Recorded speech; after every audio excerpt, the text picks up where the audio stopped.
All right, let's go to Inspire and MAEP before we're out of time here. And what's the latest from the Senate? Well, we had on our side, well, first of all, from both sides, they're sick of MAEP, the logo, because no matter how much money you put in there, the press is always, oh, you didn't fund the MAEP, and it would be nice to have funded it more than Somebody twice. tell your chairman that? Well, we all have had the word of MAEP more than we want to hear, and so, but the theory behind it is that we fully fund education, particularly in poor districts that don't have the economic say of a Madison or a Rankin or DeSoto, Harrison, some of these other counties that are really doing well, Lamar and others.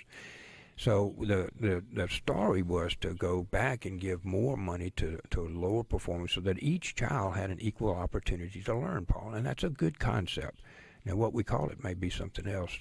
One of these names, two names, or one, we can call it Paul Gallo program. I don't really care much, but I do care about how much money we spend and how it's allocated. But the Inspire bill written in the House does that. No. And what I want to tell you... You're saying it does not do that? I am. And the first allocation that I got was from the Parents Campaign. Of course, they're very active in here, and they say in theirs, and I'll just read it to you, the current MAEP formula provides funding for 96 school districts, of which 43 are highly compensated. Under the Senate plan provides more funding than the House plan to 75 school districts, 34 of which are 95% poverty rate. So the more high poverty rate, we provide more under the Senate plan, under our calculations. I cannot believe that you're actually reading that from a source that I think this audience would probably have more trust in the View. I know, because when I started running them, I got two or three others, and none of them are the same. And the reason is, that's one, you're right, that is questionable. But in any event, I got different ones all over. I've got them all different ones. But most of them say that the Senate plan provides more for poverty school districts. And what's going on here is the base student, what is the base student amount? And the House plan is about $6,600. I think ours is a little bit higher. But they go along and they allocate out to different people, Paul. And low-income people get a weight of 30%. English learning, people that we've got a lot more than we used to have, 20% weight for that. If you've got a dyslexic child, you get like 60% weight. That means we add more money to how many dyslexic children. If you've got an autism, I have to push you a little bit because I don't want to run out of time. It sounds like both of you are fighting to give as much as possible.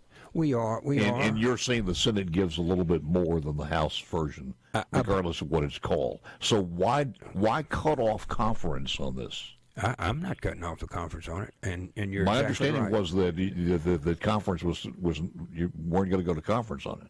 I don't know that, Paul. My chairman is there, and they have put their bill back in. I expect that they'll be in conference today. What's the need to keep it under the banner of MAEP if the objection is, or the objective of doing this is to arrive at a full funding on a yearly basis, on a recurring basis? Well, as I told you, I don't care what you call it. I don't want to stay under MAEP because it's generated its own nomenclature, and I don't think it's helpful anymore. So I don't want to use MAEP as such. Right. But the methodology is important. And Paul, to your point, that the Senate plan does provide hundreds of millions of dollars more for schools. Is that still alive for this year? Still a possibility? Yes, sir, it is. And I'm hopeful.